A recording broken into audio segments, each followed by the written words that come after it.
Assalamualaikum warahmatullahi wabarakatuh. Alhamdulillah, wassalatu wassalamu ala rasulillah wa ala alihi wa sahbihi wa man walah wa ba'd.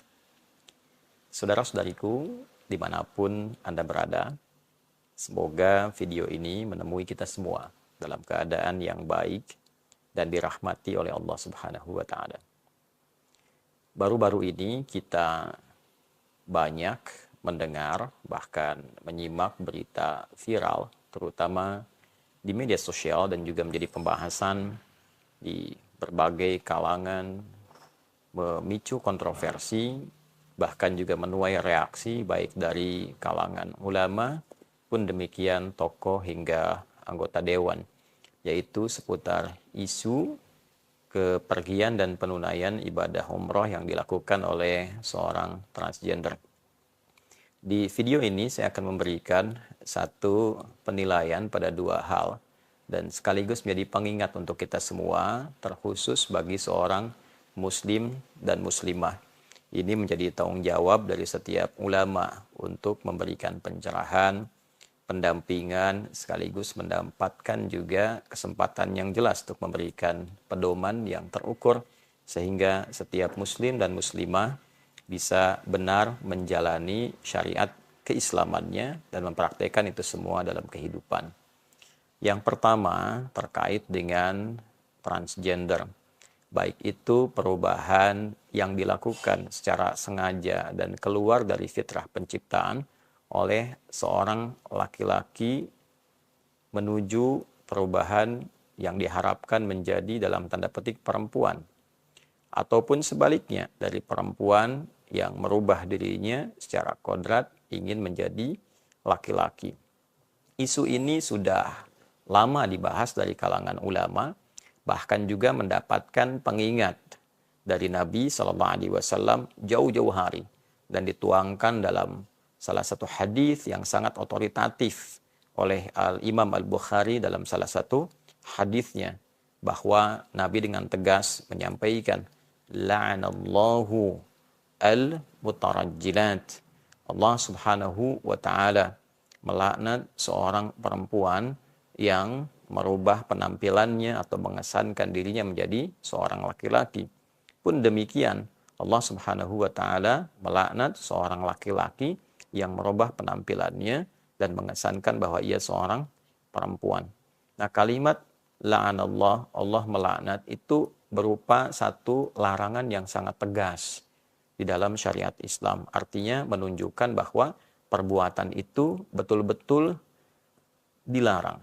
Perbuatan itu betul-betul dikecam. Perbuatan itu betul-betul tidak baik secara syariat.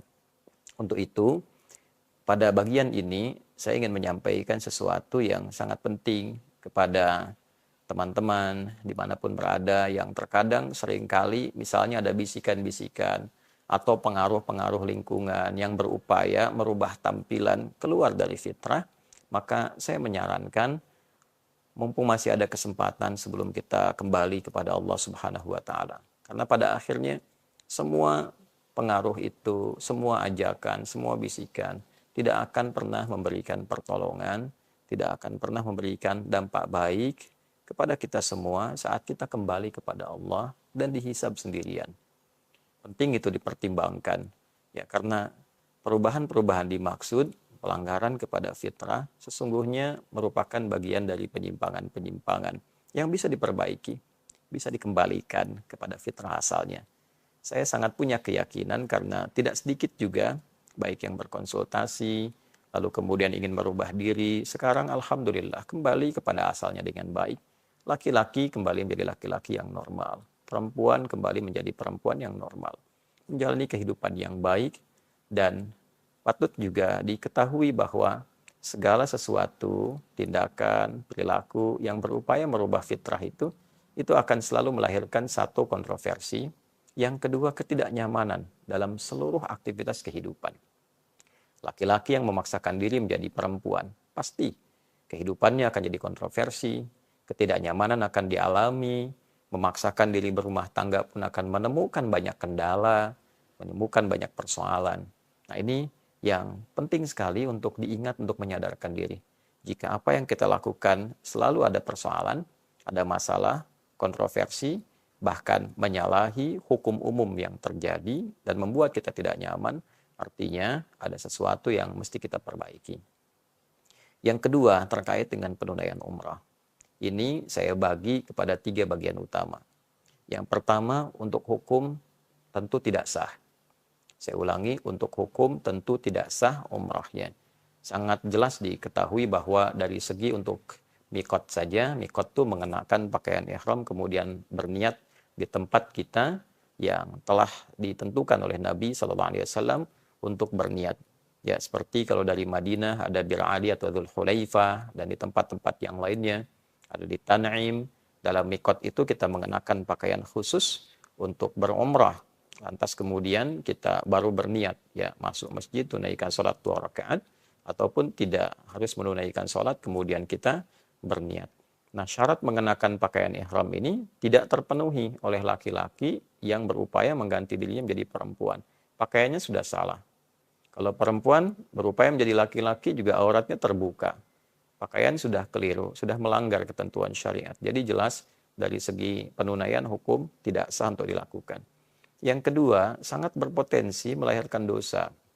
Nah, ini yang harus diketahui dengan sangat komprehensif, sangat menyeluruh, bahwa peluang-peluang alih-alih mendapatkan pahala dan penunaian kebaikan, justru yang banyak dihasilkan itu kontroversi dan dosa.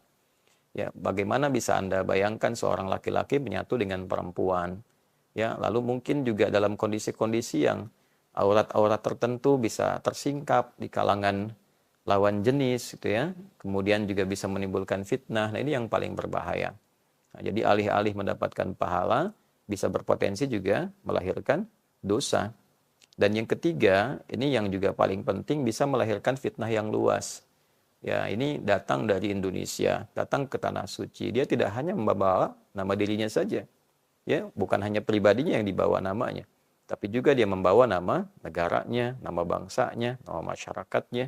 Bisa dibayangkan bila kemudian diketahui ada transgender dari Indonesia dan diketahui pemerintahan setempat, lalu kemudian mendapatkan penilaian, hukuman, dan sebagainya, tentu yang repot juga akan negaranya, masyarakat kita juga, dan juga penilaian dari negara-negara lain. Kan?